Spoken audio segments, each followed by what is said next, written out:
राज्याच्या मधोमधी तर त्या काळामध्ये माईक सिस्टीमची आज हे आपले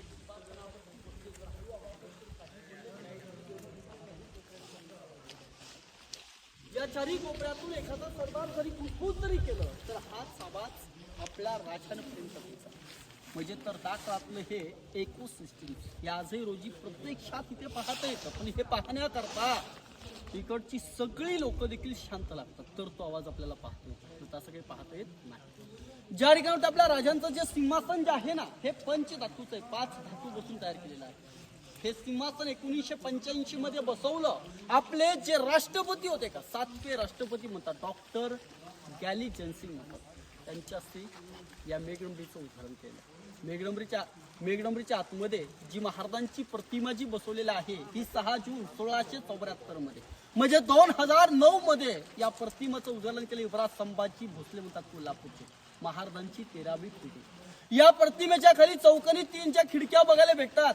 या खिडक्यांच्या आतमध्ये शिवकालीन काळा दगड होता. काळा दगडावरती राजांचं तराजतलं भरलेलं 32 मन सोन्याचं सिंहासन होतं. एक मन म्हणला जातं तर 40 किलोचं होतं. असं पूर्णपणे 1280 किलो भरलेलं रत्नजडित सोन्याचं सिंहासन देखील या ठिकाणी होतं. पण ज्यावेळेस औरंगजेबाचा वकील म्हणतात की जुल्फिकार खान याचं टोपण नाव होतं इतिगत खान.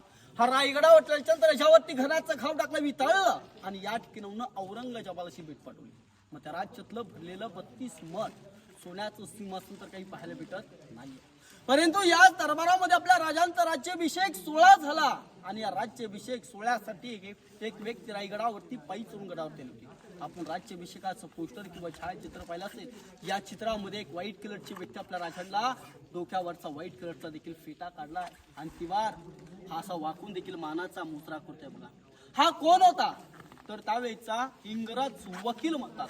त्याचं नाव होतं हेनरी ऑक्झटन. हा गडावरती देखील पायी चढून गडावर त्याला होता.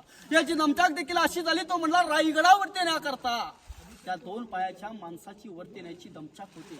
परंतु महाराजांनी 4 पायाचे बलाढ्य हत्ती रायगडावरती कसे आणले असतील त्याला एक विचार आणि एक प्रश्न पडला. त्याने राज्यसभेमध्ये प्रवेश केला. नारायणशिने भेटले आणि नारायणशिला विचारलं की बाबा 2 पायाचा माणूस तर गडावरती येऊ शकत नाही. महाराजांनी 4 पायाचे हत्ती कसे आणले तर नारायणशिने उत्तर काय देताय तुम्ही तर देखील खूपच हुशार आहात. तुमच्या प्रश्नाचं उत्तर देखील तुम्ही शोधा. शेवटपर्यंत न उत्तर देता जसे अलीकडचे इतिहासकार म्हणतात की महाराज इतके हुशार इतके शलाक इतके बुद्धिमान होते. जे महाराजांनी बलाढ्य छाती आणले होते का ते लहानपणे पालखीत बसून रायगडावर आणले होते. एकातीची वाढ